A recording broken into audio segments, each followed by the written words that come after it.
Testing my audio scale. How does my audio input sound, chat? Let me know.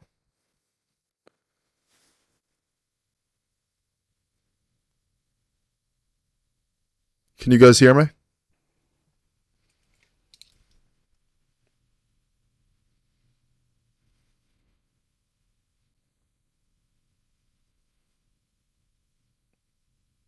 Testing my audio scale.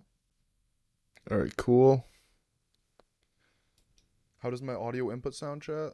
Let me know. You want to just say something quick just for audio test? Can you guys hear me? Hello?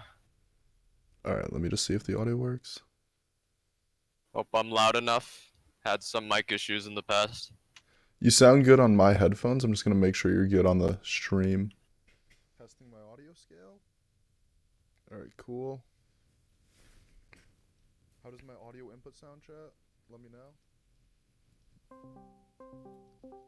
You want to just say something quick just Let me for pull the audio stream up. test? Hello?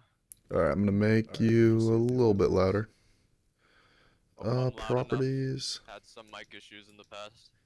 You sound good on my headphones. I'm just going to make sure you're good on I'll the keep on stream. speaking at the moment so that you can adjust my volume. Yep. I'm bad at OBS, so this might be a minute. Advanced audio properties. There we go. Audio output. Increase. Let's just increase it 2 decibels. That should be good. Say something. Hello? My My name is MattyOW. I click dots for a living. For a I'll living. keep on speaking at the moment so that you can adjust my volume. Yeah, don't say anything for a minute just to see if the audio works. Advanced audio properties. There we go. Audio output. Increase. Let's just increase it 2 decibels. That should be good. Say something. Hello? My name is MattyOW. I'm gonna increase it 2 more click dots decibels, for and a we'll be living. good. For a I'll living. keep on speaking at the moment so that Yes, audio you can properties. adjust my volume. Yeah, don't say anything for a minute just to see if the audio works. All right, chat. Let me know if I'm too quiet or Maddie's too loud, but I think this should be good. So, I'll remove the starting soon. Pull up Discord.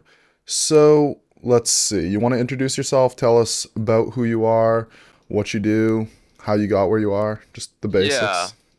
So, hey chat, I'm MattyOW. I am a professional aim trainer for Voltaic, and I'm currently the only player from Voltaic who has completed their max rank of Celestial on their aim lab and Kovacs benchmarks, and I also hold the #1 position in the Riva site and aim beast official rank benchmarks simultaneously. Nice, nice. So, when you say you're a professional, does that mean you're getting a salary? I know that's a question a lot of people have and not a lot of people have answers to. Honestly, when I judge like who is a professional aimer, who isn't, you can't really say that salary is factored in because there's really no there's no real orgs in aim training other than the aim groups. But from Voltaic, there's no salary that I get from just participating and just in aim training, because of the fact that they don't really have comps anymore. You don't have these sustained earnings, so it's That's fair. Not really, You but do have what's it called? Kovacs League earnings, though, I guess. So that's technically professional, if you will. yeah, That's pretty I cool. usually say that what makes a professional is if you really qualify for those competitions and if you're able to perform really well in them consistently. So Yeah, that's fair. That's fair. So Stark, what would you remember Stark? yeah, Would you consider him at a professional level? He was usually 5th to 7th in those competitions. I did see him when he played TKL, and honestly, yeah, I'd say he's up to professional level. All right. Maybe not as much as people who are being directly represented through aim groups, but All right, when he definitely watches in this terms VOD, of he his will love individual hearing that. skill. What? When he watches this VOD, he will love hearing that. I'd say he is, just based on the scores that I've seen. Nice. I pay a lot of attention to the leaderboards. Nice, nice. So do you think, now again, building on to that, you say you pay a lot of attention to leaderboards. Is that something you've always done? Is it kind of helped you motivate yourself? Because, I mean, you've played a lot. Oh, yeah. I mean, I used to before I got to the top. Mm-hmm. I used to look up to people number one or in the top 10 of the leaderboards. Mm-hmm. People like in smoothness, you see Scoochie. Mm-hmm. Uh, in reactive, I guess you could see Mad Badman. He was dominant throughout all of Mm-hmm. 2021. Other players, Lori's, other Voltaic members too. Before I joined Voltaic, Okay. And how'd you end up joining? I ended up joining Voltaic after Cine, the owner, gave me an offer after he saw my performance in the Kovacs leagues. Oh, nice, Uh, nice. yeah, those competitions I think helped me to get my name out there, along with getting their max rank originally in I season 3. I remember thinking. I remember I saw the day you joined, thinking you were already very established compared to a lot of the people in the group, Mm. and by now you're like your name is associated with AIM itself. Like I feel like you probably got one of the highest Twitter followings out of anyone who just is known for AIM training and all that stuff. Like, That's interesting. I oh, always oh, felt you only like have when I first 3,500. I thought you had more. how much do I have? 3,500 Twitter followers. I thought you were like 8,000, but you're still Huh. very well known, I'd say. Yeah, that is very interesting. You thought I was like established because when I joined Voltaic, I thought I was I honestly thought I was the rookie, even though You my had the performances might best have said something scores. different. Yeah, I mean, everyone, like, a lot of people, like, if you browse Reddit, which I don't do often, but if I'm ever very bored in a lecture, I'll pull it up. Like, you see Matty Overwatch this. Like, there was a thread. There were two threads I noticed. One was 3 months ago, one was 9 months ago, asking who the best aimer was. And 9 months ago was all a bunch of different answers, basically the people you listed. And then 3 months ago, every single answer was MattyOW. I did not see that thread. I'll try and find it for you and pull it up. Hold on.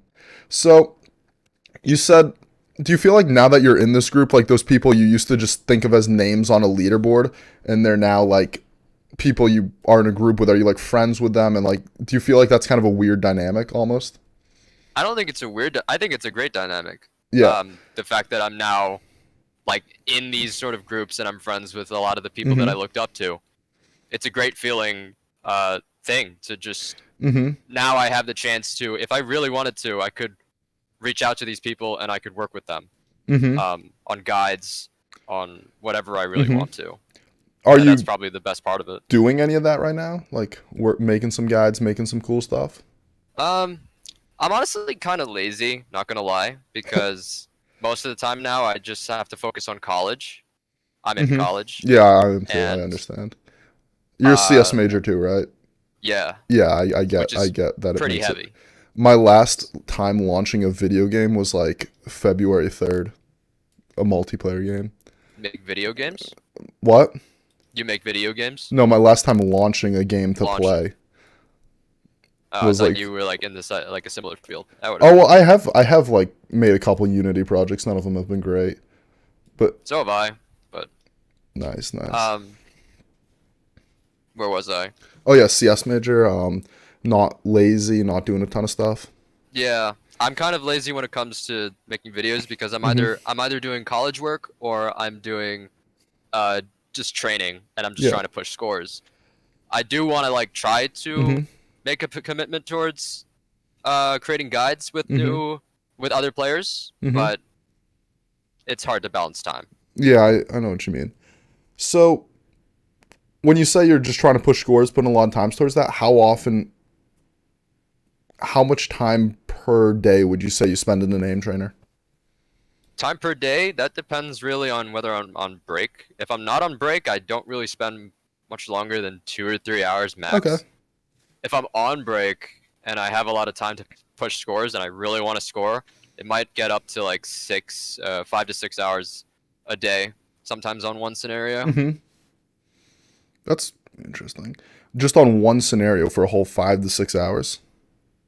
I try to not do that nowadays, but I Mhm. used to. And I'm sure like some people have seen my air run Mhm. for Celestial and Voltaic. That one Mhm. took like 4 or 5 hours, and it was Mhm. just me sitting there grinding it. And it almost led to me having like wrist injuries. So Mm. don't do that. I don't recommend that anyone in chat do what I did. Don't do it. You I'm a want to? hypocrite when I advocate for health. You come close to any other injuries? Um, I mean, I really just have to focus on taking care of myself and Mm-hmm. my wrist. But I not in terms of like big injuries, like I have not really come close to Mm-hmm. it, and I don't really push myself that hard anymore, at least today. Mm-hmm. So how do you like take care of yourself to make sure you don't get injuries? That's a very important topic. A lot of people want to know. Um, before my like before I nearly hurt my wrist, Mm-hmm. I didn't really do that much stretching, but now I've been looking up a bunch of guides from 1HP Gaming. Mm-hmm. I'm sure you've heard of them. I have a few times. And I do their stretches. I try to just stretch between games. Mm-hmm. I'm sure a lot of people have seen the Dr. Levi guides on Oh yeah, YouTube. I try to do of those course. sometimes. And I even ordered some of these like finger strengthening rings that you just squeeze every now and then, and it feels Yep. really good to use them. Makes sense. Makes sense. Hmm.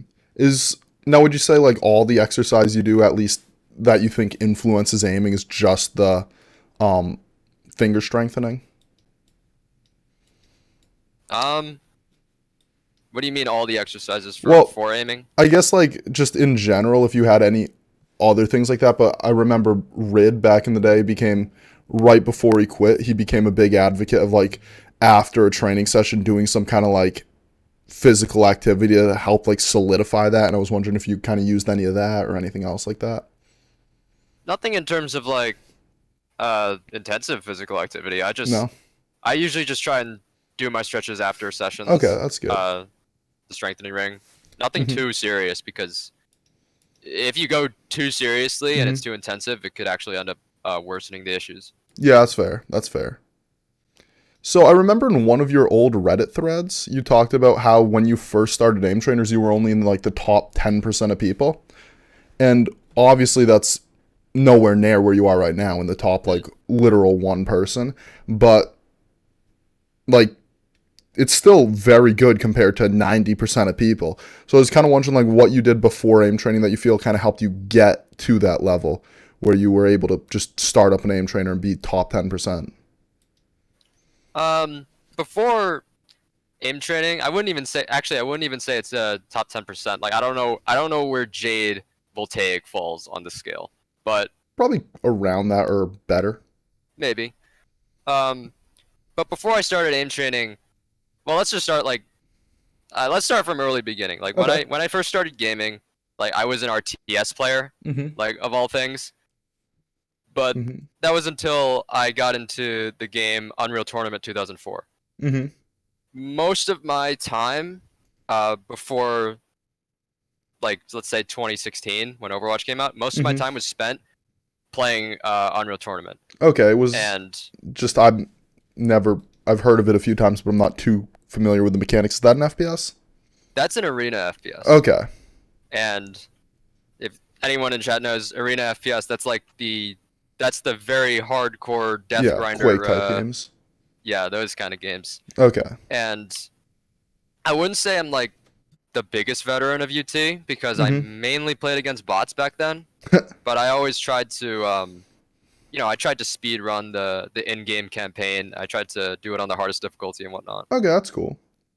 and I got really good at it. Mm. So that's where most of my oldest roots of aiming in FPS come from. And So then you said you spent 2 years on Unreal Tournament? not, I wouldn't say two, I would say it's more like stretched out over the course of like 10 years. Okay. Um, I played it throughout all of my childhood, Okay. but not too many hours. Like not like 10,000 hours. I've spent like maybe 3,000, 4,000. Still though, when you're that young, spending that much time on like practicing a skill, that can help get you a massive advantage. Mm-hmm. But after Unreal Tournament, Mm-hmm. I played CS:GO for a long time. Wasn't really good at it at all. I Mm-hmm. was silver. Um, and then I got into Overwatch, and then that's where I like actually got good at playing online in FPS Mm-hmm. games. Mm-hmm. So let's see, you've definitely been very into Overwatch. It's in your name for one thing. Right. Like, what made you like Overwatch so much? Um, this is a weird comparison to make because I don't see a lot of people making it. Um, Overwatch, a lot of people compare it to TF2 in its mechanics, but I see a lot of parallels in Overwatch with Unreal Tournament. Okay.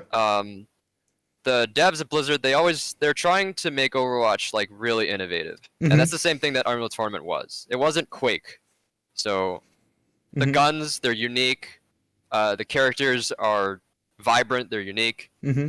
And all of those things, put together in a game that's fast-paced with a Mm-hmm. lot of like fundamental FPS mechanics. That's a game that I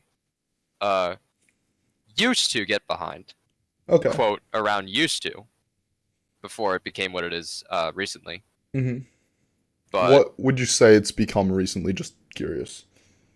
in my opinion, Overwatch is just the devs really just don't focus on DPS players, and this is this whole complex issue that like I don't know if people share my opinion, but it's such an infinite balancing problem in Mm-hmm. Overwatch at this point that even with the amount of mechanics that I have, and even with a little bit of knowledge, I don't feel that the impact that I'm able to make is as massive as it used to be. Mm-hmm. And I don't know. I guess I'm exhausted with the kind of game it's become. Okay. I could go into greater detail about it, but that would take hours. Okay, yeah. That's fair. We can keep it on the aim topics. So, let's see. So, what actually first inspired you to start aim training?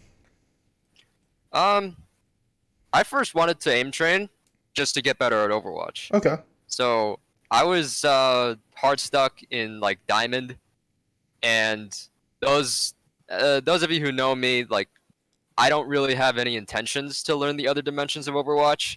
It Mm-hmm. doesn't give me the thrill. It doesn't really. Mm-hmm. It's not something that I enjoy. Mm-hmm. I just wanted to like shut people down with aim, you know. Mm-hmm. Yeah. So that's the whole reason why I installed Kovacs, because I hear aim trainer. I see people doing Tile Frenzy. Mm-hmm. I used to do Tile Frenzy. Nice. And that's why I got into it, and I ended up liking it more than Overwatch, which is interesting. That happens to a lot of people, honestly. Um, hmm. So, you say you start out on Tile Frenzy, right? Yeah. I'm guessing you just pulled that as an example of like not a very good scenario, not a very specific scenario. You want to like talk a bit about what your early scenarios were and what kind of made you change towards more specific scenarios that you feel like were more suited for what you were trying to work for? Um, Before I actually became a blip on the map in Kovacs, Mm-hmm. there's like 2 points where I played like my earliest scenarios. Mm-hmm. The first point was Tile Frenzy, Ascended Tracking, Kata IC, the very, very basic scenarios Mhm. like Grid Shot. Yeah. And the problem with those is that it's just there's no challenge really presented. Mm-hmm. It's spammy, and it's really just it's too basic. That's something that I didn't realize at the time, Mm-hmm. and I wasted about like 20, 30 hours on that. Okay, that's not bad. And I'm just like you guys. Like I when I first started training and did Tile Frenzy, Grid Shot, I expected to see some kind of tangible benefit in game, and I didn't see it, Mm-hmm. and I understand why now. Mm-hmm. But back then, I just stopped doing aim training for a while because I Mhm. didn't see it.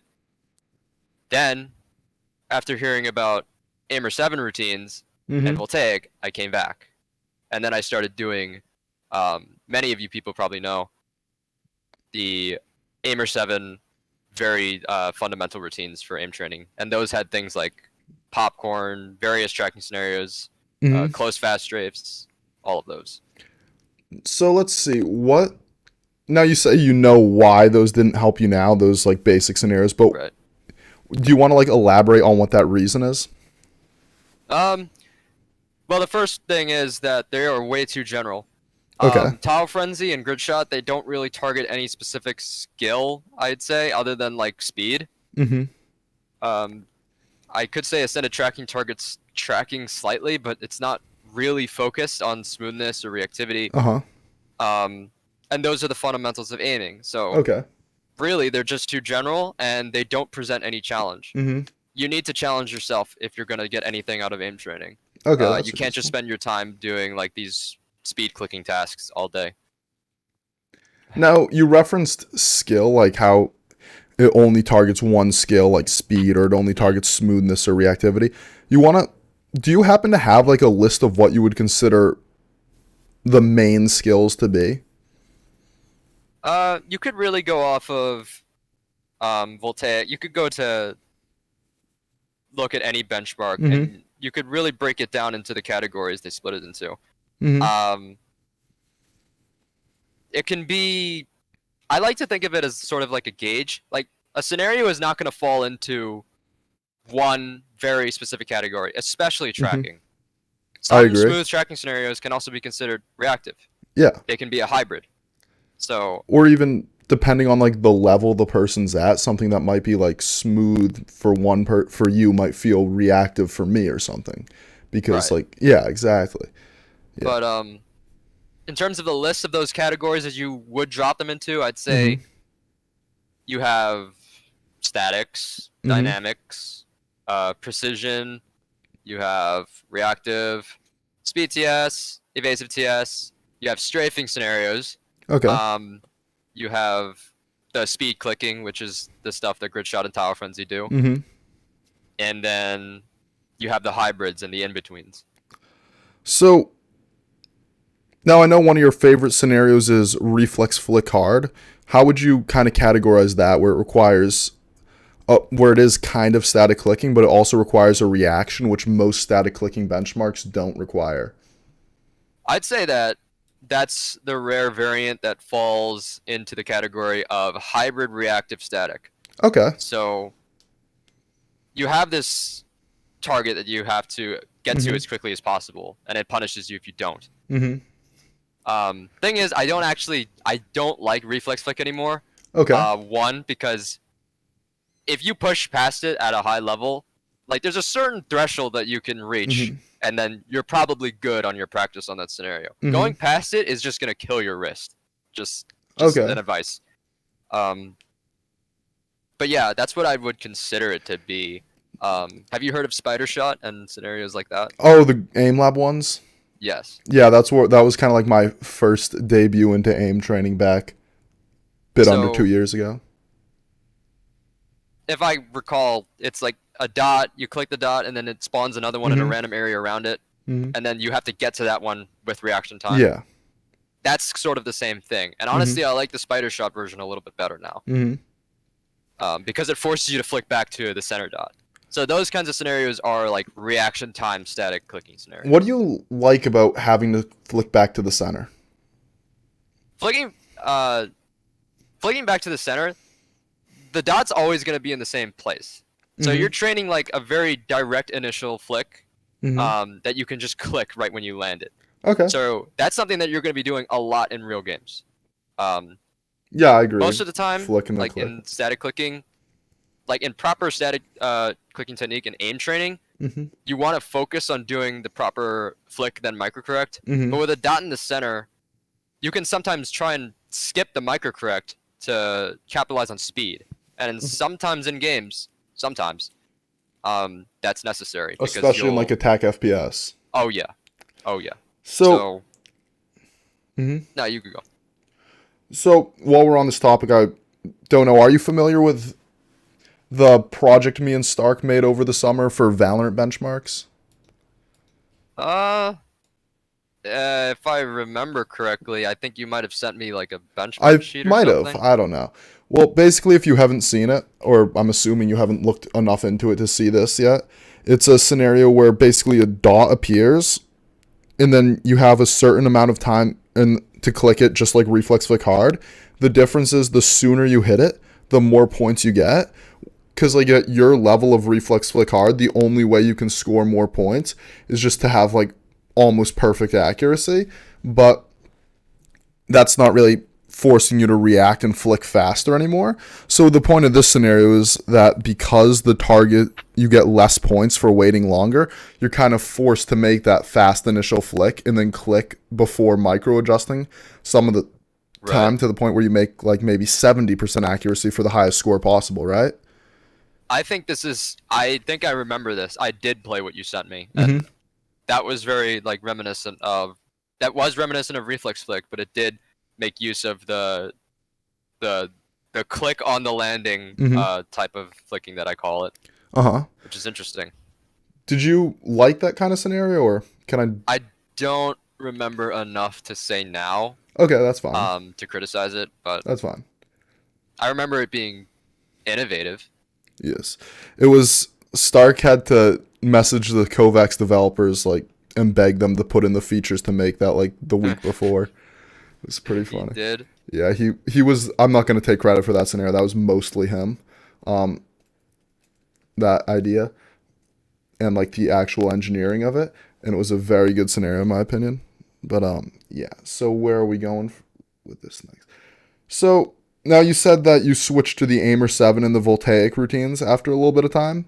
Right. You want to talk about like what you felt the benefit of doing those was and how you felt that kind of translate to your gameplay? I think it's been a long time since I've done Aimer 7 Mm-hmm. scenarios, but the best thing about them is that they actually were split apart and targeted specific skills, Mm-hmm. and they had like a step system where I can like choose the difficulty that I want to play. Yeah, that's reasonable. And that I think is what helped me to realize where my skills were Uh huh. in terms of aiming. Um, and what I did was when I started Aimer 7 routines, I didn't start at the very beginner or advanced beginner routines. I just went straight into the middle and advanced. Yeah, Um, yeah, which is because reasonable. You I wanted started as to not a challenge beginner. myself. Yeah, I did not start at beginner. that's my point. You started as someone who's not a beginner, so you wouldn't start at the beginner routines. Yeah, I didn't feel like I Yeah, was that's good. there. So So you challenge I yourself. challenged myself, and the Aimer 7 routines, they're very like they are made up of the some of the best and high value scenarios in Kovacs in my opinion, because Okay. they're like the original ones, Mm-hmm. like bounce 180, just bounce 180, like Mm-hmm. no No. prefix or Yeah, yeah. suffix or for a group or anything, just the Mm-hmm. original one, the original pass through, one of my favorite scenarios in all of Kovacs. Very good scenario. What else? Close fast strafes invincible, popcorn, Very the good scenario. original one, even though the original one has a lot of problems. Yes. Uh, but those are really good scenarios, and I think that they gave a lot of help to me when I first Mm-hmm. started out, and helped me to like really launch myself into Voltaic at a high level. Okay. So now the general statement of the community is that the Aimer 7 routines are out of date because there's newer things. Like that just if you go to any Reddit thread, any like Twitter thread and talk about Aimer 7 routines, that's pretty much what you get, and it's been that way pretty much since I started aim training.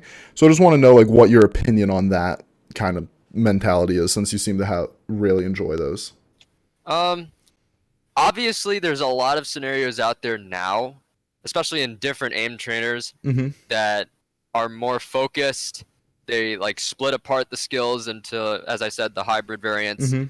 and it's so much more innovative. Mm-hmm. But the main reason why I disagree with the out of date scenarios argument is because there's still value to be had in these very original scenarios. Like these are this is where like aim training was technically born Mm-hmm. in terms of like how Kovacs is the legacy trainer. Mm-hmm. And there's a lot of scenarios out there that try to really build upon these foundations, but sometimes you just can't get better than the foundations. Mm-hmm. As an example, Passu. There's a lot. There's how many Passu variants are there in Kovacs? Probably hundreds. Yeah, I think if you search, you'll find over 1,000.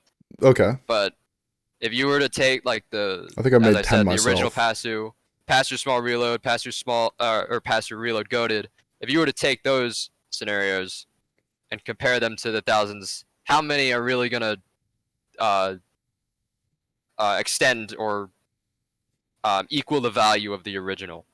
I don't think a lot will. Well,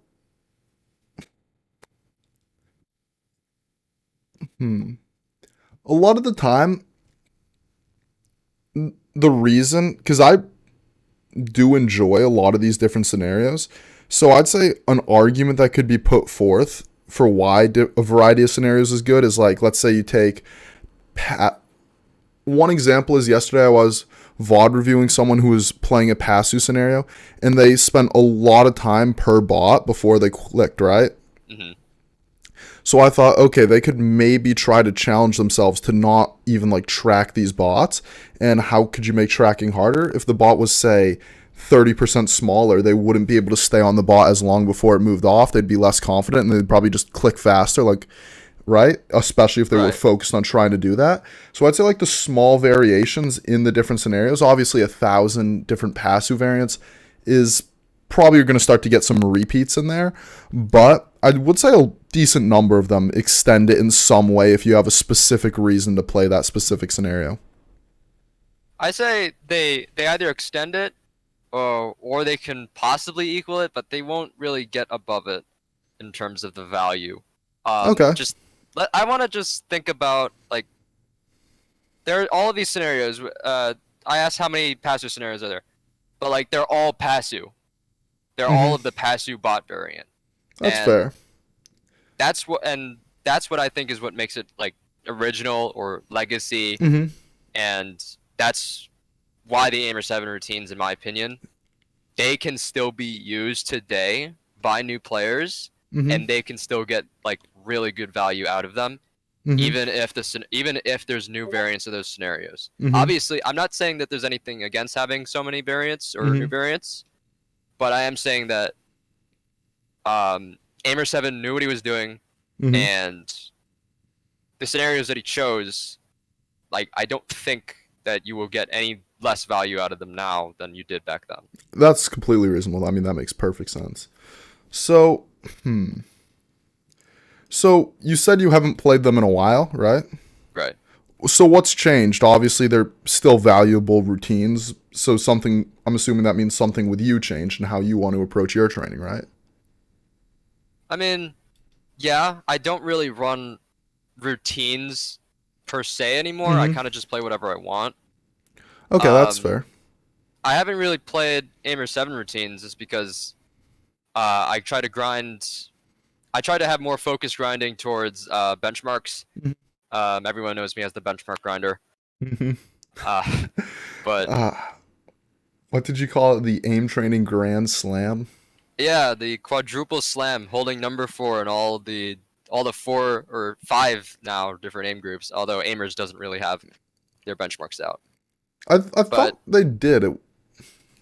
It's in the preseason. It's not like out where they can submit for ranks. Did you also feel like it played a lot like the Season 3 Voltaics? They're designed in that way, but I'm actually going to argue that they take those fundamentals of the Season 3 Voltaic and they like build upon them so much better. Okay. It's like you take these amazing benchmarks made by Voltaic and then you put them in an innovative modern twist to it. Okay, that's pretty cool. That's a good way to look at it. Because I know they were receiving a lot of hate for that when it first came out because it played so similar and the spreadsheet even looks similar. I mean, sure, they play similar, but don't hate on aimers. Like I'm not hating at all. Pretty good benchmarks. I'm not hating at all. I'm just asking for your thoughts on what you think. Speaking to the community, I mean, or anyone hating out there. Okay. Oh, okay. I see what you're saying now. So are you actually rank 1 in those new benchmarks right now too? I have no clue. I have not submitted, and there's no leaderboards out for it yet, or so as I'm aware. But if I were to submit, and I would have to grind for number 1 if I wasn't. Okay. That's funny. So, I remember you overtook the RevoSec benchmarks. Like, you just submitted everything at once. That was a pretty funny day. Oh, yeah. That was a 2-week RevoSec conquest. And actually, it wouldn't have been that exciting or that much fun if the people in RevoSect weren't also cheering for me in their own leaderboards channel, which is kind of interesting. That's pretty cool. So they were like all in support of you coming in and beating everything. Surprisingly, and that's sort of like, you'd think that Voltaic and RA being rivals and whatnot, Mm-hmm. there would be members in there who'd be like, why is a Voltaic member at the top of our leaderboards? Yeah. But I was like kind of the opposite for me. It was uh, it kind of opened my eyes to like this sort of rivalry thing not being really worth it at all. Mm-hmm. Because a lot of people in their own channels were like rooting for me. They were like, Mm-hmm. if I drop a name, Salzy, back when Oh, he I was love part Salsa. of what? I love Salsa. Oh yeah, we love Salzy. He was the Salzy first is in the person. chat. We love you. Is he in chat? He was one of the I first don't know, on the interview series. but yeah, Salzy was rooting for me, even though I Mm-hmm. took his 3D click score. I'm sorry, Salzy. Sorry for your loss. But yeah, it was a response that I didn't really expect, and that's what made it really, really fun to do. Mm-hmm. That's pretty cool. So now, beforehand, you wanted to talk a bit more about like collaboration between aim groups. You were telling me on Twitter DMs. So do you want to like? Oh yeah, This seems like a good point to kind of insert that. yeah, Whatever.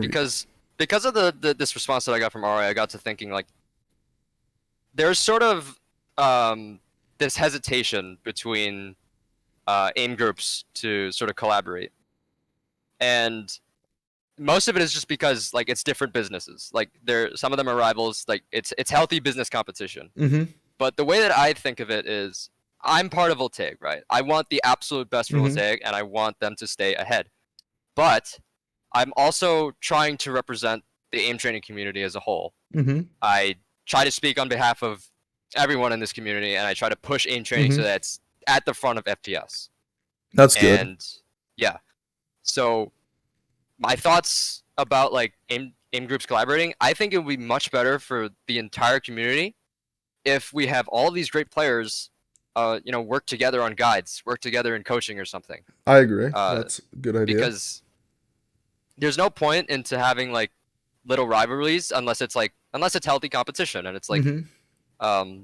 you're just pushing scores. But Mm-hmm. there shouldn't be like this hesitation that I've always perceived when even before I joined Voltaic, Mm-hmm. between VTRA being the main ones. Mm-hmm. Uh, you just got to think about like, what if there was more of a probability for Matty X Queria, Matty X AOD, Viscos X Lucan collaborations. Like, Mm-hmm. you think Viscos and Lucan, two amazing target switching players. Yeah, it could be a So- very cool playlist or benchmark or whatever they choose to Yeah. make. So you mentioned AOD and Gueria. Like, what are your thoughts on the UV group coming out of nowhere? Ultraviolet, I think, is probably looking to be one of the big players. Like, if you think big players, you got Voltaic, you got Rivasect, Mm-hmm. you have Aimers, which is a little bit like sort of in the background. I don't want to say that Mhm. because like I have a lot of respect for the people in Aimers, but I think they mostly are East. So their Yeah, players are East. I know what you mean. They're kind of in the background just because everything They're they in the say background is here.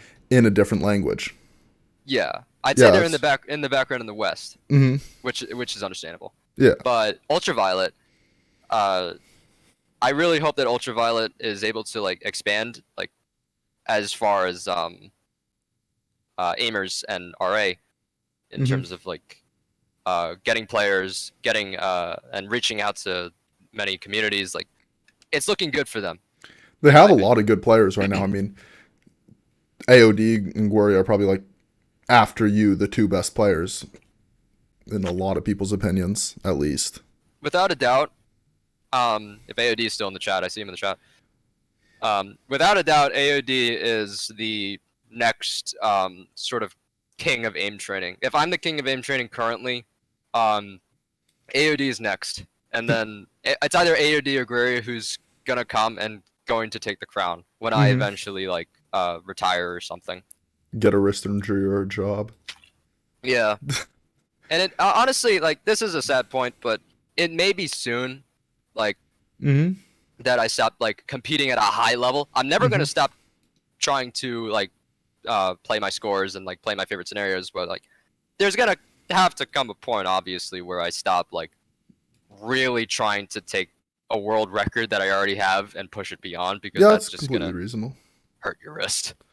Do you think there'd ever be a point where you'd stop trying to push yourself just and when you hit that point, do you think you'd try and switch to more resources? What resources? Like resource creation? Oh yeah, that's already what I'm trying to commit to. Yeah. Whenever I have my free time, I just recently, like yesterday, I put out a video answering like aim training FAQs, and it feels really good to put out guides like that, because I have this credibility built up Yeah. from playing aim training, and there's gonna come a point where I really do just want to focus on content creation and kind of just chilling, really. Yeah. Content creation can be very fun. Um, let's see your static guide, for example. I remember, I think it was your 1,000 subscriber special. Oh yeah. I'd say that was like one of the best static guides I'd seen. I know it helped me personally a lot with like improving my technique.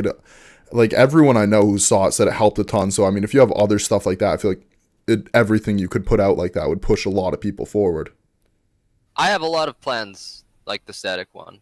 The static one actually is, I put that out there specifically to introduce proper flicking technique, because I felt like a lot of people weren't actually flicking; they're just dragging their mouse. Yeah, I And agree.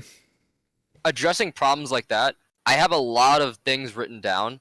I just have to put them into motion, Hmm. and I just gotta like find the time in between college and school and training to actually record and do those videos, because really Hmm. good in my opinion. Yeah, that's a very reasonable take. I feel like it's very hard to make videos nowadays. Like find all the time. Hmm. Like, So Editing and stuff is like very hire time an editor. consuming. Trust me, it's the best decision you'll ever make. If you can, it'll save you a If I, ton if of. I if I can, yeah. But like sometimes I like to really like tailor things according to exactly what I Hmm. want, and it has to be exact because I have OCD. So Hmm. we'll go on. What were you saying? All right. So let's see. So what would you say? Now, do you feel like there's any big mistakes you made along the way, like trying to come up as an aim training player? Um, a lot of the mistakes that I made when I first started doing voltaics and training is that Hmm. a lot of the things that I did were very brute force. Hmm. So when I played scenarios, I just kept spamming resets, Hmm. right? And I just kept on trying for scores Hmm. uh, without really taking into account proper methodology or techniques Okay. that would be used on those scenarios. Um, which is actually quite surprising, because now that's all I talk about, Hmm. is techniques, methods for scenarios, methods for pushing scores, cheesing, abusing this, abusing that. Um, All right. That's fair. That is, I think you made a popcorn guide at one point, correct? yeah, Yeah, I did. that I remember that guide had a lot of technique, and I was just making sure it was in fact you and I wasn't confusing it with someone else. But yeah, that guide was a lot about just the technique and proper strategies for popcorn. Right. Yeah. Um, You got any other cool techniques you want to share that maybe the public has not seen let's yet see. that you're not saving? Popcorn. I can think of one. There's stuff that I'm trying to test out in popcorn, Mm-hmm. where you know how in popcorn voltaic, the bots spawn below the wall, so you don't exactly know where they are. Yes. I've been trying to equip like this really annoyingly loud spawn sound, but just so loud that Oh. you can hear where bots behind you are spawning, Mm-hmm. and or bots to the side or to the left, and it's like I will go to those places based on those sounds as fast as I possibly can, just so I can hit them when they're rising. And Okay. that's something that I'm experimenting with, and it's really hard to do. It's Mm-hmm. extremely difficult, and I really don't recommend anyone try to abuse it like that. But um, Mm-hmm. it So gets like 500 plus consistently. hit them when they're rising. Would that be a quarter of the way away from the apex, right as soon as possible? Like how? Where are we talking about in the pattern rising? I wouldn't say right as soon as possible. I'd say like right before they're entering the apex, or Okay. just like right as they enter this deceleration point, right when Okay. they are at this climax of their jump.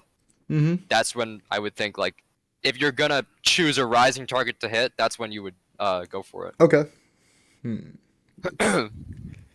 It's an interesting take. Let's see. Do you have any passive strategies? Pass-through strategies. Um, the main thing that I really try to push when I talk about Mm-hmm. pass-through is peripheral awareness. I don't really talk about like speed or like focusing on like individual bots or single Mm-hmm. target accuracy. I just talk about can you can you farm like a cluster of bots moving all together while also looking at another point in the map that you want to go Mm-hmm. to. Okay, that's Uh, an interesting take. I yeah, actually can you or can you not do that? personally no. And what? Oh, I thought you were asking me. I was gonna say I do not think I could do that at the moment. Never Um, tried, to be but honest if with you you. can, like, are you choosing the right spots to look for? Mm-hmm. Uh, if you're, are you gonna map yourself towards the wall because the target is moving towards the wall? It's gonna start like going up and down on it. And it's just like, maybe it's not the best place to look, Okay. or other situations where you would want to use peripheral awareness, and that's in my opinion the biggest thing in PASU Okay. and scenarios like it. Now, what would you say your technique is for approaching an individual bot, if you have one? In PASU, Yeah. my technique at this point, a lot of people have equated it to speed clicking. Mm-hmm. I, at my level personally, I don't really track it at all anymore. It's Mm-hmm. just a visual confirmation. Oh, I'm gonna hit it, move on. Oh, I'm gonna hit it, move on, or click.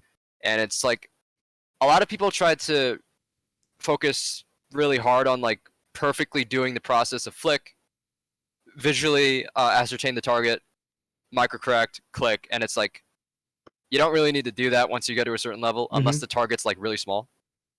And that's a that's what my technique has evolved to at this point. Now, in a scenario like Pasu where the bots are obviously changing directions evasively, would you say that that kind of technique, like where the beginner level technique where you're very much like visually trying to like figure it out and all, is holding people back because they have to like what's the word? Track the Because the bot. bot moves out of their way when they're trying to track it? Um, you mean how like new players would often really slow themselves down, try to be smooth, and track the bot just so that they can really be sure that they're gonna hit it? Yeah, I guess. And then like intermediate players, as you were saying, might like still visually confirm they're on target, which obviously wastes maybe 200 milliseconds if your reaction time is average. And then the I'd bot could say get away in that time, potentially. I'd say it does slow them down. Because when I do it, when I have to like really take the time to register that I'm on target, like that's precious milliseconds that you're Mm-hmm. losing when you could Mm-hmm. just be moving through it. But for new players, for some new players, it could be necessary to really try and focus and be smooth because otherwise they're going to end up aping the whole way and just missing way too much. Yeah, that's It's reasonable. really a balance. So now, what what would you say draws the line between aping and the kind of MBM fast, a lot of clicks dynamic type technique? Um, the Mad Badman technique is this very, or for those of you who don't know, Mm-hmm. it's You can share it's your sort screen of if you like want to brute force. demonstrate. I could demonstrate. You want to share? You want? Can I share my screen? Oh, of course. Let me open AMB's real. I have AMB's open. Yeah, that's reasonable. AMB was had their benchmarks designed by him, so it's only fair. All right, let me know if you. I got it. Yeah. So, Mad Badman. For those of you who don't know, he was like, he's arguably the best aim training player of 2021, uh, and has taken home the most winnings from competitions. By a He lot. is the most dominant competitive trainer. And he has this technique, which is like very, very brute force if you first look at it. But there's actually like a lot of logic to it. Mm-hmm. Um, he coins it as active aiming, Mm-hmm. where in scenarios with large mag sizes, you can see that this scenario has like 8 bullets, and Mm-hmm. the bots they're extremely evasive. They're not like other most dynamic clicking scenarios that you'll see. And basically what he does is it looks like this. And you can see that I'm like spamming a lot. Yes. And the logic behind it is you're not taking the time to really microcorrect. I'm kind of butchering it. Kind of looks like that. Mm-hmm. So you can see that I'm bouncing around the map, just sometimes pursuing targets until I hit them, trying to stay on target at all times, Mm-hmm. and just being really spammy and flicky. Mhm. And that's like, I'm not trying to use that very pejoratively. It's just that's how it is. I'm just trying to say literally that's what it is. But basically, that versus aping Mm-hmm. would be like, aping is just not paying. Aping is not taking any thought to it at all. Okay. There is thought to active aiming in the MBM technique. What would that thought be? Basically, you're actively trying to get rid of the microcorrection. You're actively trying to not visually ascertain. With aping, you really don't have a technique that you can really give it a title. Let me try to, if you can see it, like AOD says he knows this game. There is no really technique that you can give to aping. It's really hard to demonstrate, but like with MBM technique, there's certain strategies like pursuit of targets, clicking on the landing, like I said earlier with spider shot. Click on landing, pursue the targets. So it's really just trying to rush and get to the target. Would you say it's going as far as to treat targets like they're even static targets and like just try and get to them before they move? That's a perfect transition actually, because MBM technique was like really hard to originally grasp before I got into aim beast, but that kind of changed when I played like this scenario. So this is spider shot, and you notice how this is easier. Yeah, of course. I can click. I know that this target's going to respawn in the middle, so I can just click back to it. And you notice how sometimes I'm hitting it directly, and that's the essence of the MBM technique. Yeah, that makes sense. So, now we were talking. You came into my chat and wanted to ask me a bit more about the MBM technique in terms of applying it to attack FPS. Right. So, I want to hear what your thoughts on that were. I think the logic behind MBM's technique is, at least in clicking scenarios, this is he uses CS:GO's gun, the USPS, as an example, and people were basically criticizing him on it, saying, "Oh, it's like this. It's a terrible habit. It's a spammy technique.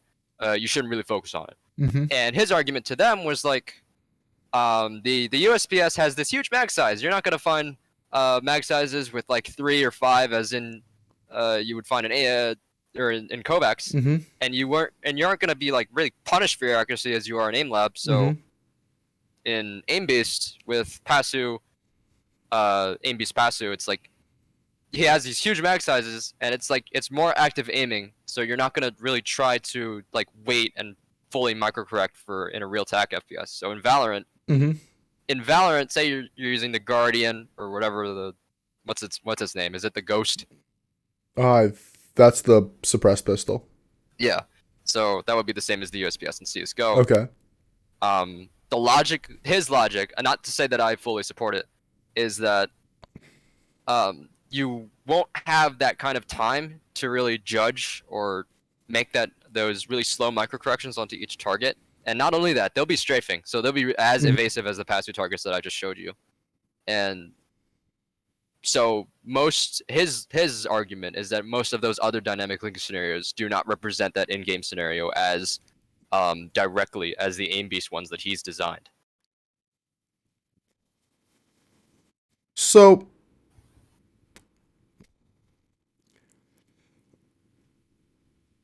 if I will, I know that it's mostly an interview of you, but I figured since you asked me about this yesterday, I'll give my full personal philosophy now that I've heard the whole argument. I would agree with everything he's saying with one limitation. I think that the issue a lot of people are having is they get they might even be attempting his technique, but because of their skill level compared to how Valorant people move, and I'm not saying like they're bad at Valorant. These people might be like Radiant, for example. Like I have had this happen with Radiance before, where I've noticed a lot of the times they'll be doing an almost MBM like technique, but they lose a lot of the time because they never really learned any form of dynamic clicking at all. So they're not only are they essentially treating it like it's a static target, but they're literally treating it like it's a static target, right? So they're trying to like flick to it, and if it moves too much, they're just screwed. So what I think those people should work on is kind of smoothing out their dynamic technique first to a point where they can comfortably read the targets, understand what a moving target is, and all those things, and then pick up the pace. Right. I still think the flick and then click immediately is a very good habit. I think that a lot of this approach is very beneficial for TAC FPS games. I just think the one limitation is that like people who aren't MBM, not a real high level in aim skill, might need some time to practice other techniques and then pick up the pace and get to this level. Yeah.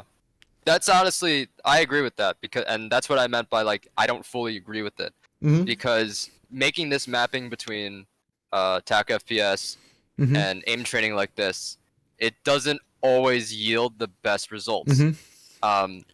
This scenario that I just showed you is not like, I wouldn't say it's the highest game representative scenario that you can find.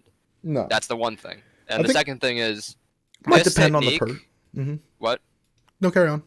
It does depend, but this technique, MBM technique, you're right. It is an extremely very advanced technique that players will see it and they'll be like, "That's cool. I want to flick like that, and I want to play like that."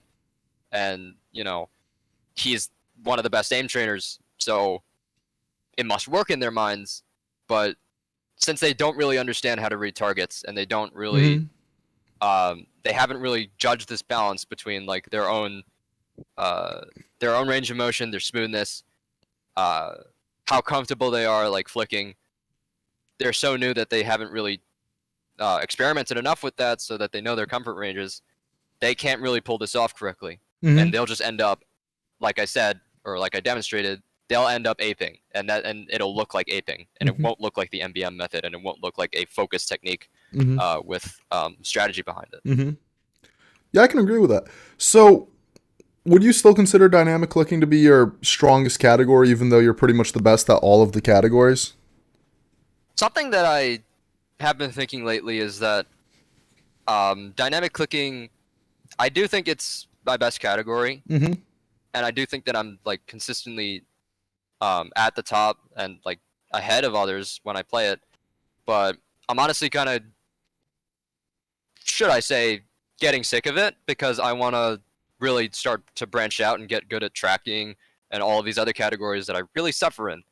And one thing that that's part one, but part two is that at this point, a lot of these dynamic clicking scenarios that I play, they aren't the type of difficulty where they don't feel like speed clicking.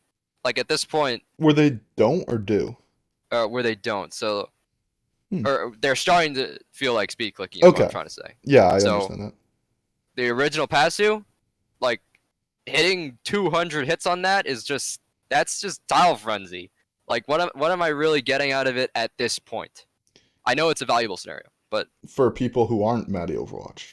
Yeah, but at this point, I'm just playing speed clicking. So I either want to play much harder dynamic clicking scenarios at this point, where there isn't as much competition. Not really the ones in Aim Beast, because I don't really fully enjoy doing MBM technique. I wouldn't say it's the best for your wrist either. But I just want to be playing like slightly harder ones where it's actually not speed clicking. Yeah, it's completely reasonable. And I just want to branch out. So branching out to tracking, let's talk about what you've been doing to train tracking lately, what your techniques have been, and all that kind of stuff. Let's hear it. In terms of tracking, I over spring break, over the week of spring break, I've been doing this thing that I call a Honor treatment, and what that is basically going down to 15, 20 cm on a smoothness scenario, and just farming that for a couple hours, just to really buff my smoothness. And then what I did on one of the Aimers smooth benchmarks is I started myself at the beginning of like 5 hours. So Would hour that be one was Elsa's like, benchmarks? huh? Are you talking about Elsa's benchmarks? Or an actual Aimers Uh, upload? the Aimers bench, the official ones that they have Okay, the out official currently. ones? Okay. I think it was their precise track. I'm not sure. Okay. But what I did was I went down to 20 cm, like Honor, on the first hour, and then I gradually like raised it up to like 40 cm, or 45 cm, by the fifth hour. And by the fifth hour, I had this like temporary smoothness buff that like gave me this high score, and Okay. it was their highest rank. So that's for smoothness. Um, to answer the rest of your question, in terms of reactive tracking, most of that was the Aim Beast journey. Okay. I attribute a lot of where my reactive tracking is right now to Aim Beast. Okay. And in So, terms of target switching, before we dig too deeper into other categories, I want to just we can yeah, go to target switching in like 2 minutes. I just want to get a bit more details. Do you feel like after the Honor treatment, do you feel like your smoothness has been significantly better, even if it's not as good as it was right after you did that 5 hour warm up? I think that when I do Honor treatment, it's really temporary, but I guess you can kind of view it in its subtlety. Like here and there, I can notice that, yeah, my smoothness is much better than it used to be. I'm hitting a lot better scores. I bet if I really tried to play 20 cm like full consistently, never changing onto a low sends, it would be really good, and I would see a lot of benefits. I think it works. All right, cool. You want to show us a few of the reactive scenarios in Aim Beast you were telling me about, and Yeah. show me kind of like what your technical approach was, just so we can get an idea of how you approach reactive scenarios overall? Yeah. So with Aim Beast, and I think I've said this a million times before. Before I played Aim Beast, I played this scenario in coax called LDDH, and the reason I played it is because I was so bad at reactive tracking before I actually got into all of this, and I just played a lot of like ground plaza, easy ground variants, and I was just like, I feel like my technique isn't really up there yet. And what LDDH teaches you, and scenarios like it. Let's find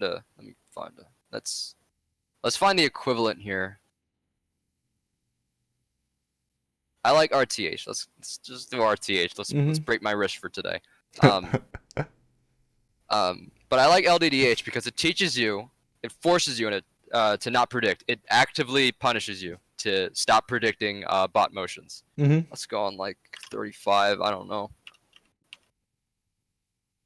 So when I play these, at this point, I just try to sync with the bot, and I'm watching Aim Boost.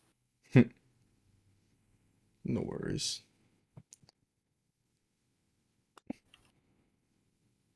But yeah, that's basically what this all is. It teaches you to not rely on patterns and to just actively try and sync with the bot. No, when you say sync with the bot, That's when I just try to actively like just look at the bot, and I just move my hands. I just move my hand in reaction to its movements. So if it's going right, I'm at the same time I'm just gonna move my hand right. I'm not really focused. I'm not over focusing on the center or even looking at my crosshair. it's kind of hard to tell on the Discord. I think is it a 30 FPS stream, but are you attempting to edge track at all or do anything special with your crosshair, or are you just imagining yourself syncing with the bot and just doing that? In Aim Beast, and for scenarios that are this difficult, I wouldn't say that edge tracking is a viable That's reasonable. technique. At least in here. Just If you're because it's doing like, too hard to register the bot. yeah, it's not gonna stay in its one place too long, and its movement is so varied that if you're tracking away from center of mass, you're gonna lose points. But I think with air scenarios and ground scenarios where the movement is a lot more consistent, Mm-hmm. that's where you can see benefits in edge tracking. Hmm. Let's see. So, this is not. So, you want to show us some of the other scenarios that you kind of like felt helped you a lot, and just talk about those? An aim beast, Yeah, or yeah, the aim beast ones you were telling me about a few minutes ago. let's see. Clearly, I'm very washed on all of these. No worries. You're in Star the clicking is a very fun one. vertical, I right? don't really prioritize playing it anymore. Mm-hmm. But it's just like it's just like Pasu in that Yeah. it's MBM.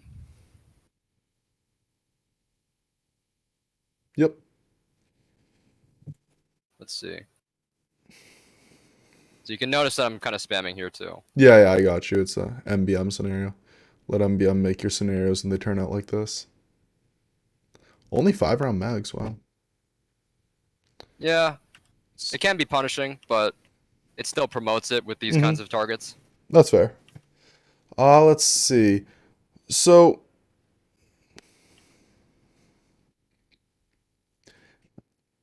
you want to talk about target switching as well? Yeah. So when I did target switching, Mm-hmm. or when I decided that I wanted to branch out, I mainly tried to like. I'm sure you know. I'm sure people here know Lucan. Yeah. Uh, Revosec top like RA number Lucan. 4 or so on the benchmarks, I think.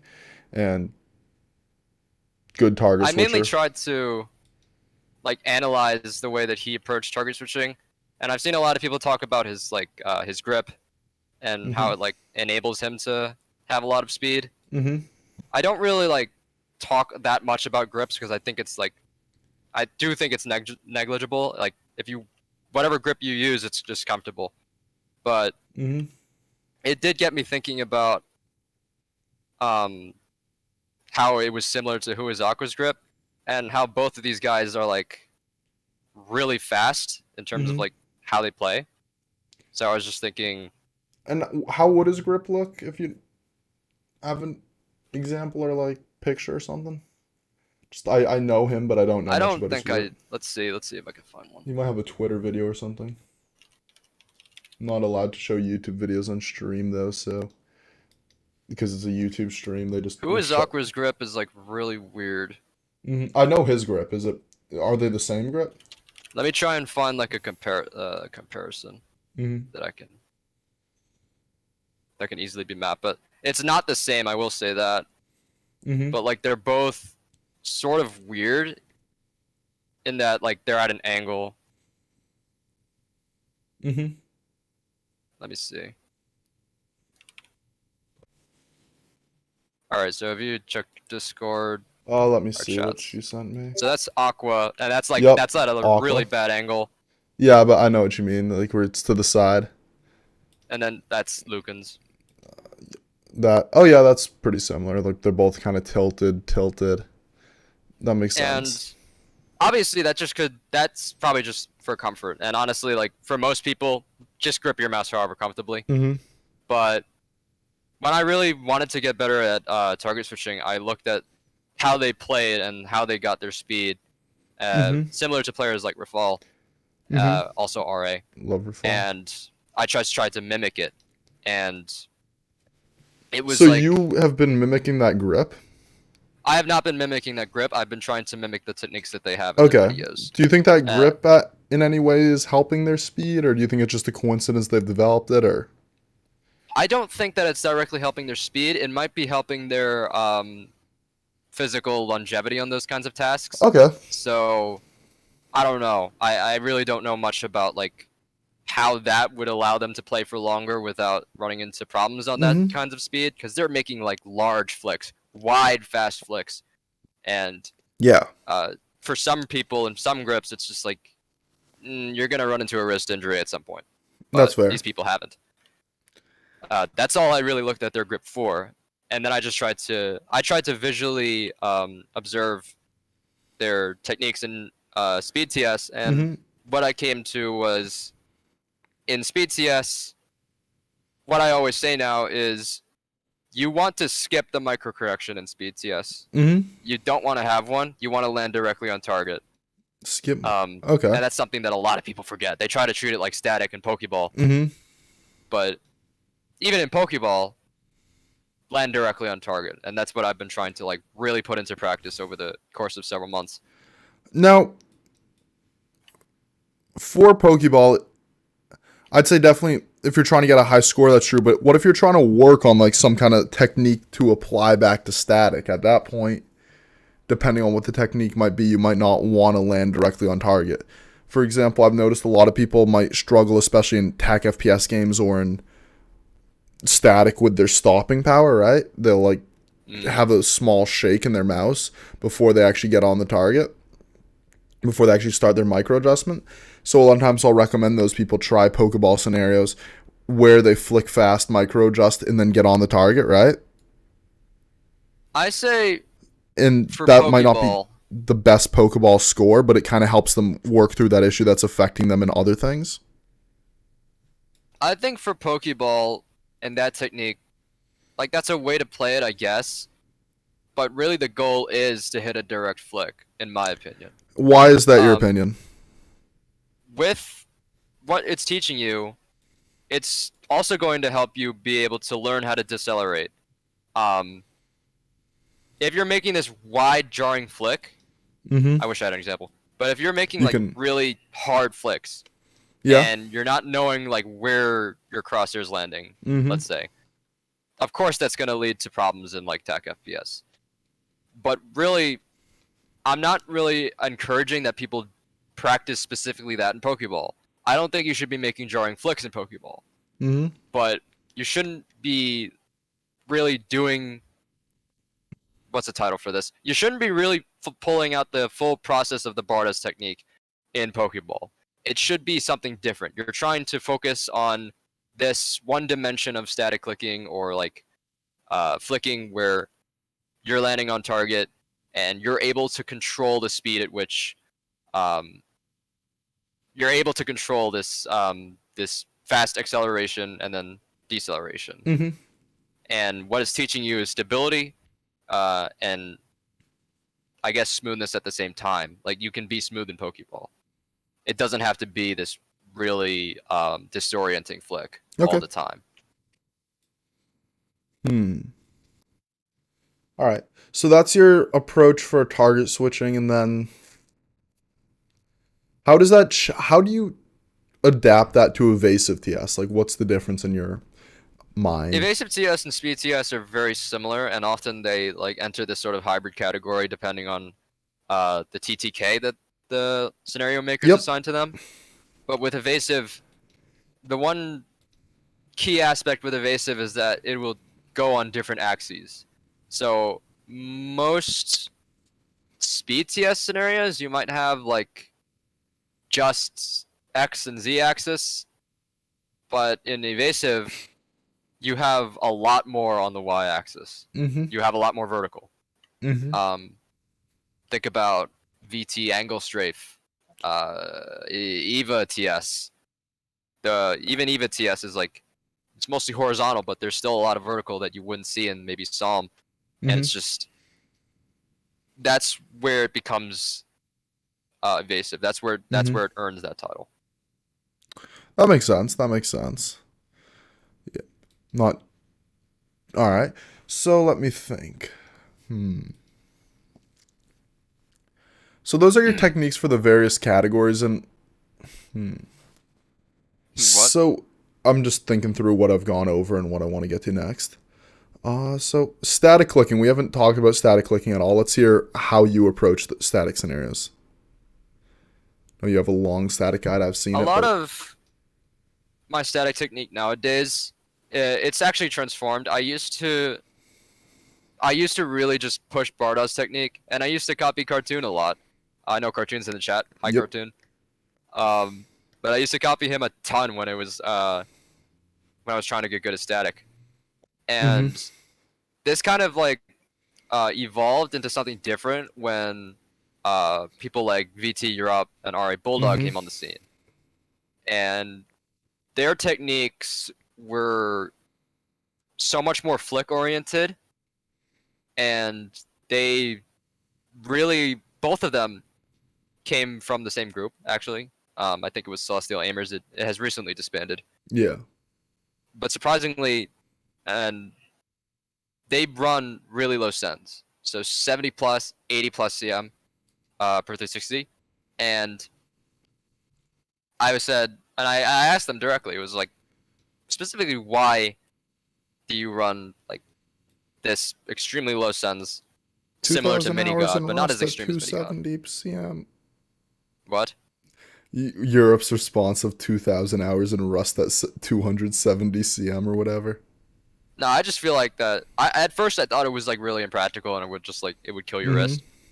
But then I tried it, and then now I run all my static scenarios on 70 CM because Okay. the real benefit is trying to minimize the distance that of the micro correction that you're going to need to make, Mm-hmm. and just trying to like really build consistency with how you micro, how many direct flicks are you hitting, like all of that. That's a very new change because last we talked, you stayed within 44 to 46 centimeters full time. Right. Everyone thinks that I stay within like 46 cm, but now at this point I have really begun to change across the range, and Mm-hmm. I encourage everyone to do that. Muscle memory is a myth, at least in the way we talk about it. Mm-hmm. That's fair. So, yeah, Europe's sense is funny. One time he and I decided we were gonna try like mouse excel for him, and the fastest the sense would get to was 60 centimeters. Really? Yeah, it was funny. There And you can get water. oh, no worries. Let You me know when gone? you get back.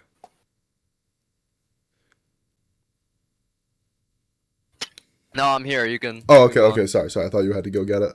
So let's see.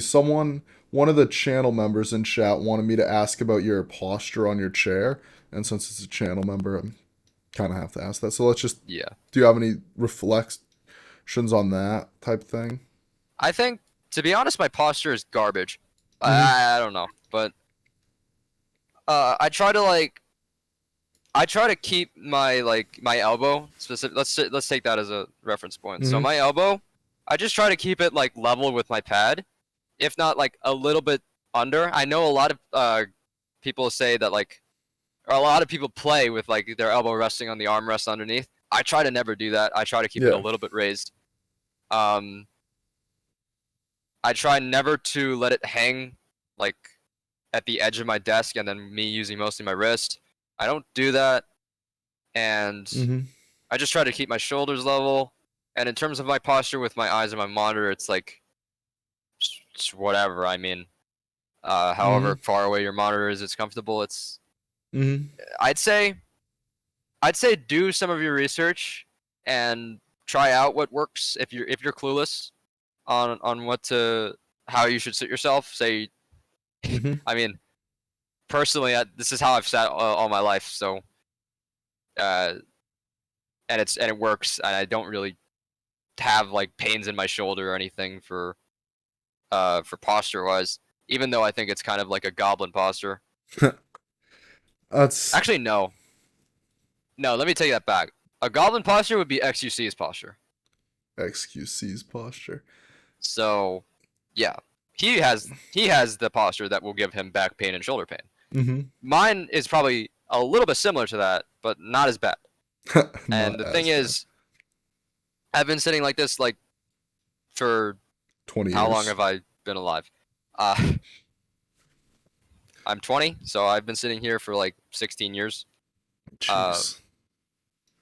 And I don't really have any problems besides like the possible like wrist injury, and that's due to Not the way a that I aim posture. train. Yeah. But if you are clueless, do your research. Try out the things that are optimal. I've tried the things that are optimal back when I obsessed over this stuff, and some of it has been assimilated, like the elbow thing and sitting upright and whatnot. But I feel like that's all just common stuff. Sit upright is like basic posture. Mm-hmm. Um, yeah, do your research, but don't overthink it. Hmm. Let me think. What else? So, do you feel like there's any important topics and things that I might have missed that like you think is really important for people who are some point in their aim training like development process to kind of like hear I mean, that you really want to get out to the world? I think that there's a lot of information that the community is missing where they're trying to make benefits happen in game and they're just playing the wrong scenarios for Mm-hmm. it. And there needs to be a discussion where players can learn how to analyze the nature of scenarios and judge whether or not they have a good mapping into the real game like Valorant. Mm-hmm. Because a lot of players I see, they're playing all of these random scenarios. They'll pick a random scenario that says clicking or Valorant, but the scenario doesn't really translate that well, or it's Okay. like, or it's not as isolated enough that you're really being focused. And it's like, I think So my main argument to say about that is that you need to judge the nature of the scenario in order to expect certain benefits from it. now you say people need to learn about that. Do you have any? How much can you explain how someone could learn that? You're gonna have to learn that through one and you'd have to play your game a lot and understand its mechanics. That's one. That's a given. And two, I feel like a lot of people just pigeonhole themselves into whatever routine they're given, Mm-hmm. or they're always searching for best Valorant routine or best this or that or scenario for this, and it's like you have to really think, is this what I'm looking for? For me, like yes, for the majority of like say you're searching for a Valorant routine, for the majority of Valorant players, yeah, that's probably what it's designed for. Um, they have the majority in mind. The developers of those scenarios when they're making them, they they compile all these scenarios together so that they can appeal to the most people and help out the most people. Uh-huh. But if you're an individual player and you're coming here with these weaknesses, you really want to find scenarios that really target those weaknesses. Mm-hmm. And if you're stumbling on this routine, maybe I don't know who's a Valorant uh Pens. what is the title? If you're stumbling Pro. on this routine titled Ten's Valorant Aim routine, and you're soaked. You just found like you're a nice routine and you're enjoying it, but have you really thought about the scenarios you're playing? Like what are the strategies that those scenarios complement? Mm-hmm. The play styles.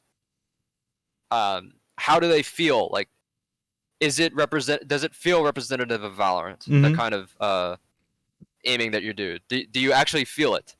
And I feel Mm-hmm. like a lot of people don't pay attention to that, and they just choose a random routine or just play routines endlessly, expecting to find the benefits, but they don't give it enough thought. Yeah, I agree with that. I'd say like my main philosophy for finding a scenario is like first take a VOD of playing the game, right? And then like look at that VOD, figure out where you went wrong, like where your aim was struggling, and then base the scenario you're looking for off of like finding that specific struggle and being able to have it happen a bunch of times over the course of a minute, if that makes sense. Oh, what over the course of a minute you require? Like that flaw that whatever you're dealing with, like the scenario obviously doesn't have to look like the game, but just Hmm. something that kind of like rounds out that specific issue. That makes sense. Like, Also, yeah, I also feel like some routines you have to recognize that it's trying to appeal to like mm-hmm. this collection of weaknesses, Yeah. and some scenarios they'll have in there, like say it's a Valorant routine, you'll have like LDDH in there. Where does LDDH fit into Valorant? It could help a bit with learning to read people who are counter strafing. I mean, I guess, but at that point you would play like you play something like more within that the category, I would say like maybe you do aim based passive for them. I don't disagree. But that's my thoughts on that. Um, what were you saying earlier before I gave No, an that additional? was pretty much what I was saying. Yeah, I was just so yeah. That's a very interesting idea. I'm pretty much running out of good questions to ask you. So we've covered all the aim types, mapping aim training to games. Unless you think we could dig deeper into this topic, you have more like in depth you want to talk about. But I feel like we've covered everything pretty good. So if you got nothing left, I'm ready to call this interview. But if not, we can keep digging. I mean, It's up to you. I suppose there's a lot that I would talk about in like specifics, but It's kind of hard to do on I would like to cover that on like your own maybe further content. videos with other creators. So going back to one of my earlier Cheating on me. points, what? Cheating on me. Oh yeah, but I kind of will have to with everyone because I want to work with a lot of aimers in I'm this just community. joking. I'm just joking. Um, but yeah, going back on your earlier point, um, I want to work with people from other groups, and I want to eventually like once I find like a lot of time this summer to do content creation, um, I'm gonna start branching out, like not just in categories, but talking to other aimers from Aimers Plus, RA, Mm-hmm. even over here in our own roster in Voltaic, Mm-hmm. and I don't know. I'll be making a lot of guides, hopefully, and Nice. that's where all of these specific things will be mentioned. Nice. That's a good idea. So let me think. Is there? So yeah, look out for Maddie's upcoming guides. These will all be very interesting to watch. Um, yeah, we'll be in touch. If you ever Yeah, want to come here for round two to promote some of the guides when they actually come out. And thank you for having here. Thank you for like talking to me and giving me this information. no problem, man. If I may, can I plug my socials? Of course. Of course. So I stream on Twitch, twitch.tv/MattyOW. Pop in for um, aim training content. I play Overwatch a lot, even though it's extreme mental suffering and agony whenever I do it. So if you want to see that, then yeah, you could come into my stream at 8 p.m. on Saturdays.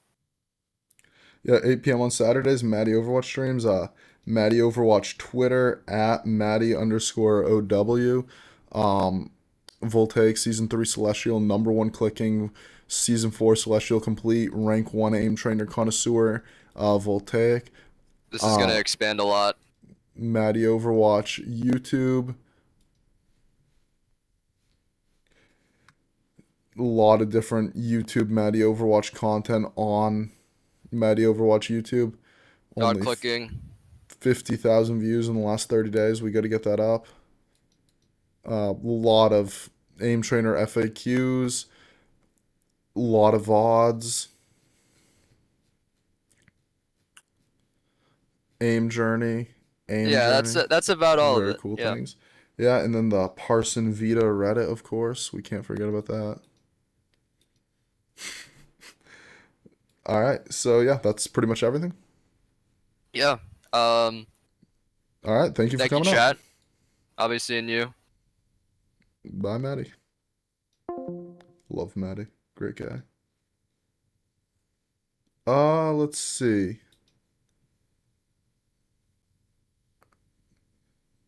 Shout out Salzy. Keep the VOD public. Walrus, who's Walrus? Why why would I interview you? Who are you? Cartoon, you pull up to every one of these in the chat. You should be on this sometime.